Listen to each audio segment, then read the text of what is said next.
Hello everyone, আজকে নতুন একটা রেসিপি নিয়ে অন্যরকম একটা ভিডিও নিয়ে চলে এসেছি কিভাবে বাড়িতে খুব সহজ পদ্ধতিতে মিষ্টি দই পাতা যায়। দেখো, নিয়ে নিয়েছি 1 কেজি গরুর খাঁটি দুধ। সেই দুধটাকে অবশ্যই ছেঁকে নিতে হবে ছাঁকনি দিয়ে। কেন ছেঁকে নিতে বলছি, দেখো এর মধ্যে কীরকম পরিমাণে ময়লা থাকে। এবার দুধটা ছেঁকে নেওয়ার পরে সেটা গ্যাসের চুলায় বসিয়ে দিয়েছি, আর খুব লো ফ্লেমে এই দুধটা জাল দিতে হবে, মানে ঘন করে নিতে হবে, মানে 1 কেজি দুধে সেখান থেকে যেন 3 পোয়া মতো দুধ চলে আসে।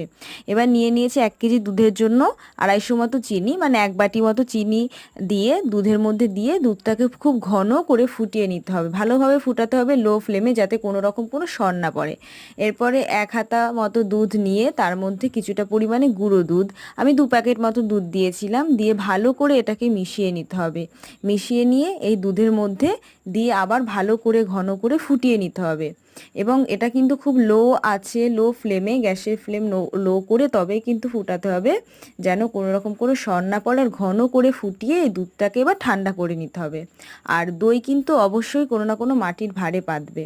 ঠান্ডা করা দুধের মধ্যে এবার কিছুটা টক দই ও 2 চামচ পরিমাণে মিষ্টি দই দিয়েছি। এই দইটা না দিলে দুধটা জমবে না।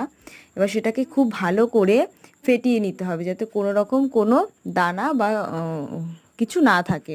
এবার দুধটা ঠান্ডা করে ঠান্ডা দুধের মধ্যে এটা মেশাতে হবে, গরম দুধে মেশালে কিন্তু দুধটা কেটে যাওয়ার ভয় থাকে। দুধ কিন্তু সবসময় দই হচ্ছে মানে মাটির হাঁড়িতে পাততে হবে। বাজার থেকে একটা মাটির হাঁড়ি কিনে সেটাকে জল দিয়ে ভালো করে ধুয়ে মুছে রোদে শুকিয়ে নিতে হবে, নয়তো কিন্তু দই পড়বে না। এবার তার চারিগায় ভালো করে দেখো আমি মিষ্টি দই মিশিয়ে নিয়েছি।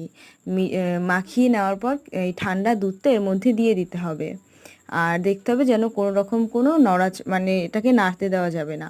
এরপরে একটা কাগজ দিয়ে ভালো করে মাটির হাঁড়িটা আটকে নিয়ে রেখে দিতে হবে 7 থেকে 8 ঘন্টা। দেখো কত সুন্দর দই পড়ে গেছিলো, আর দইটা খুব সুন্দরভাবে কাটছিল, আর খুব টেস্টি হয়েছিল, সবাই খেয়ে বলছিল।